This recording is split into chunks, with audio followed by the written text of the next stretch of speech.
In the vast tapestry of Earth's history, spanning over 4.5 billion years, life has erupted in forms so bizarre, so alien to our modern eyes, that they challenge the very boundaries of what we consider possible.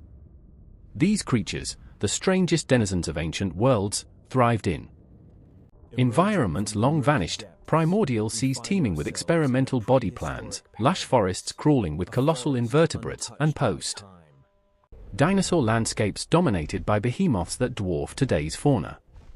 But their reigns were fleeting, cut short by cataclysmic events, volcanic eruptions blanketing the skies in ash, asteroids slamming into the planet with world-ending force, climate shifts turning paradises into wastelands, and, in later epochs, the inexorable advance of humanity. Today, we delve into the last days of these extraordinary beings, piecing together their stories from fossils etched in stone, revealing not just their oddities but the fragile threads that bind all life to extinction's edge. Let us begin in the Cambrian period, some 508 million years ago, amid the Burgess Shale, a fossil treasure trove in the Canadian Rockies that preserves a snapshot of the ocean's earliest explosion of diversity. Here, in shallow seas where soft-bodied organisms flourished without the armor of shells or bones, evolution experimented wildly. One of the most enigmatic was Hallucigenia, a creature so perplexing that its name evokes hallucinations. Measuring just about a centimeter long, Hallucigenia resembled a walking cactus crossed with a fever dream, a slender, worm-like body adorned with 7 pairs of stiff, conical spines along its back for defense, and on its underside, 7 pairs of flexible, tentacle-like legs that propelled it across the muddy seafloor. At one end sat a bulbous head with simple eyes and a mouth that might have grinned mockingly at predators. For decades, paleontologists argued over its orientation. Was it walking on spines or tentacles?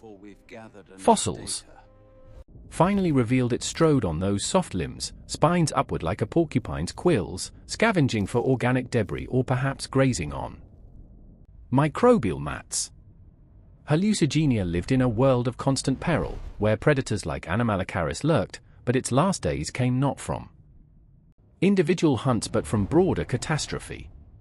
As the Cambrian sea shifted, perhaps due to changing ocean chemistry or tectonic upheavals that altered currents and oxygen levels, entire ecosystems collapsed. Hallucigenia, with its specialized form unsuited to rapid adaptation, vanished in the waves of minor extinctions that punctuated the Cambrian, leaving only its fossils to puzzle us. Its lineage, tied to early lobopods that would evolve into velvet worms and tardigrades, survived in diminished forms, but Hallucigenia itself became a relic of evolution's bold, failed trials. Nearby in those same ancient waters swam Anomalocaris, the apex predator of its time, a meter-long terror that patrolled the seas like a nightmarish shrimp on steroids. Its segmented body, flanked by undulating fins for swift propulsion, ended in a circular mouth ringed with sharp plates that could crush prey like a biological garbage disposal.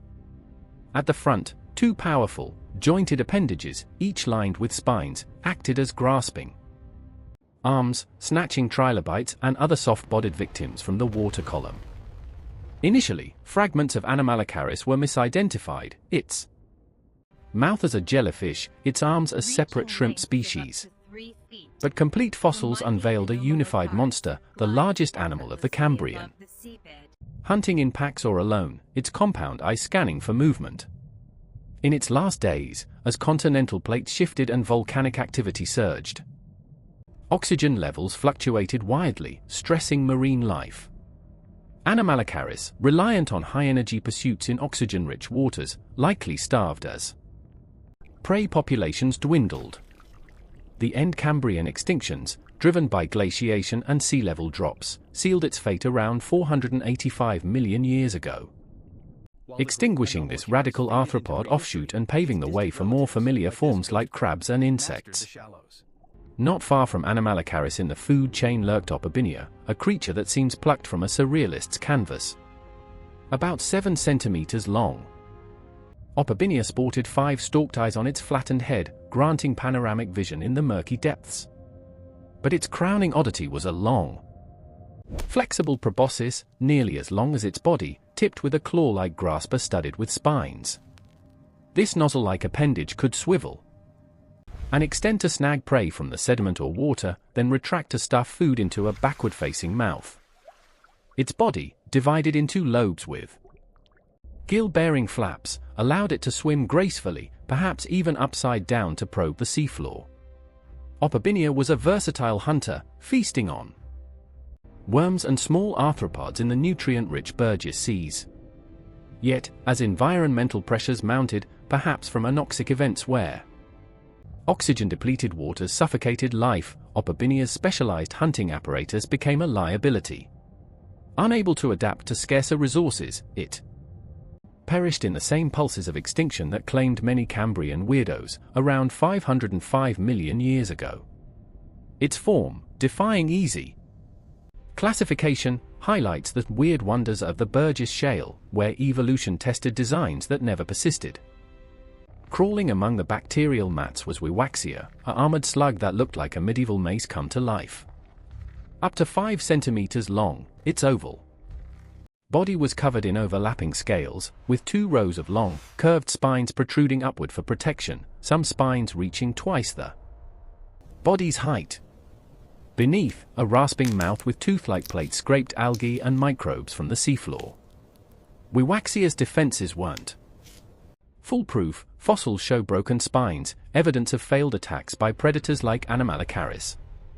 Debated as a mollusk relative or something entirely unique, it thrived in stable, mat-covered habitats. But as sea levels fluctuated and predators evolved better hunting strategies, Wiwaxia's slow, grazing lifestyle couldn't keep pace.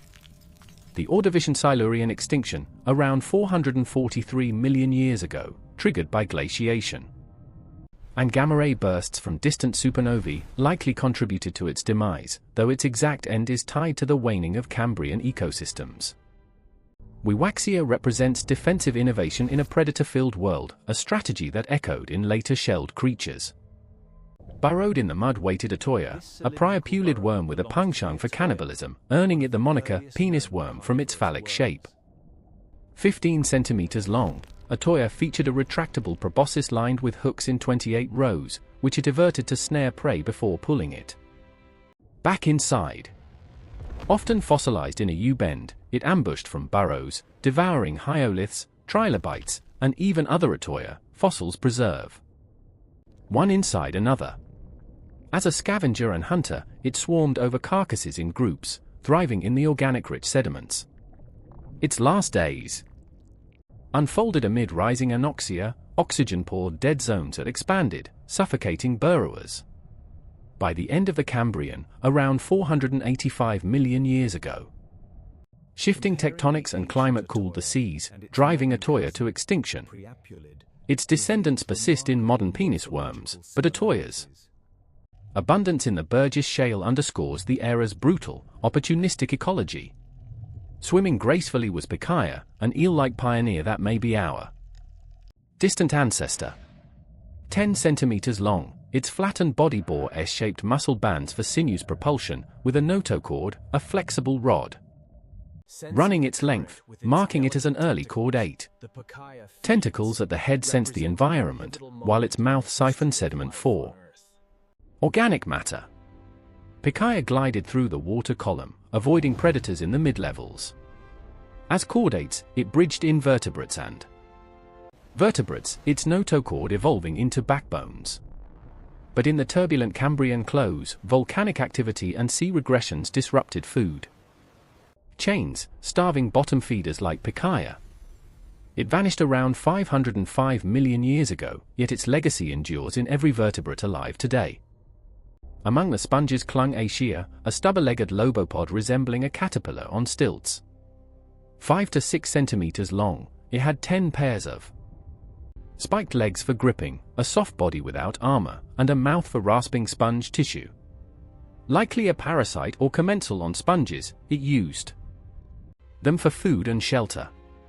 Aeschy's kin ventured onto land, becoming velvet worms. Its extinction tied to the Cambrian's end, as sponge reefs declined from environmental shifts, leaving it without hosts. Tentacled and swift, Nectocaris darted like a protosquid. 5 centimeters long. With stalked eyes, 2 tentacles, and a funnel for jet propulsion, it hunted small prey in open water. As an early cephalopod, it foreshadowed octopuses. Climate cooling and predation pressures ended it in the Cambrian die-offs.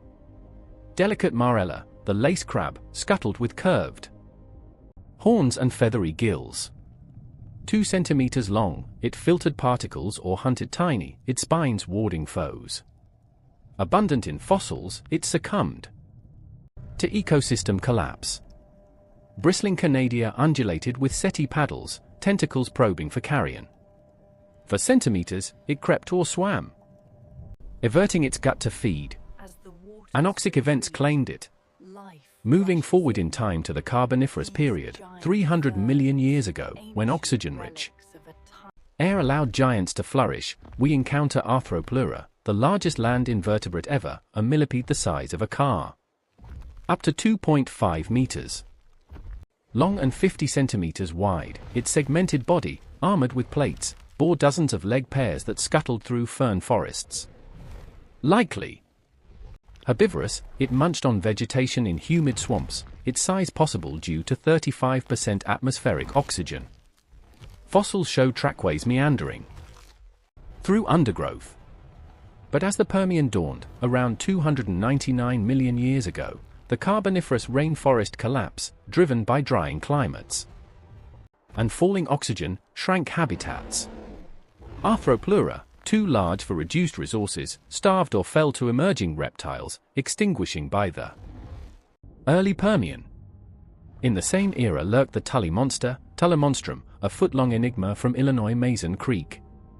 Worm-shaped with eye stalks like hammers and a proboscis tipped with pincer teeth, it swam in coastal waters, snaring fish or invertebrates. Classified variously as a vertebrate or mollusk, its odd form baffled. Extinction came with the Permian Triassic event, the Great Dying, 252 million years ago. Volcanic eruptions releasing greenhouse gases, acid rain, and ocean acidification wiped out 96% of marine life, including this bizarre swimmer. Venturing to the Eocene, 40 million years ago, Basilosaurus ruled warming seas as a serpentine whale. Up to 20 meters long, its elongated body, with tiny hind limbs slithered through the Tessis Ocean, ambushing fish and sharks with conical teeth. An early whale, it bridged land mammals to fully aquatic ones. But the Eocene-Oligocene transition, 34 million years ago, brought cooling and sea level drops from Antarctic ice formation, disrupting currents and prey. Basilosaurus, adapted to warm tropics, couldn't migrate or adapt, vanishing as modern whales emerged. In South America's Pleistocene grasslands, 2 million years ago, roamed Megatherium, the giant ground sloth. For tons and 6 meters long, it reared on hind legs to strip leaves with 18-centimeter claws, its thick hide armored against predators. Caves sheltered family groups. But the Quaternary extinction, 12,000 years ago, climate warming post-ice age, combined with human hunting, doomed it. Spears pierced hides, overhunting, depleted populations. Its rodent cousin, Josephoartigasia manisi, was a horse-sized guinea pig from Uruguay, 3 meters long and a ton heavy, with incisors for gnawing tough plants near rivers. Bite force rivaled hippos. Habitat loss from drying climates and predation ended it 2 million years ago. In post-dinosaur Colombia, 60 million years ago, slithered Titanoboa, a 13-meter snake weighing over a ton. Ambushing crocs in swamps, its size thrived in hothouse earth. But cooling after the Paleocene thermal maximum shrank tropics, reducing prey, leading to extinction 58 million years ago. From Australia came the white-footed rabbit rat, Conilurus albipes, a squirrel-like rodent with bushy tail, raiding grains in woodlands. European settlement brought cats, dogs, and habitat clearance, extinguishing it by the 1860s. These tales of Earth's strangest creatures remind us of life's impermanence. From Hallucigenia spines to Titanoboa's coils, each adapted perfectly to their worlds, until those worlds changed. Today, as human-driven extinction accelerates, we stand at the precipice of another great die-off. The last days of these beings weren't marked by fanfare but by silent shifts, a cooling breeze, a rising sea, a hunter's arrow. In their fossils, we see warnings for our own fragile existence, urging us to preserve the bizarre wonders that remain.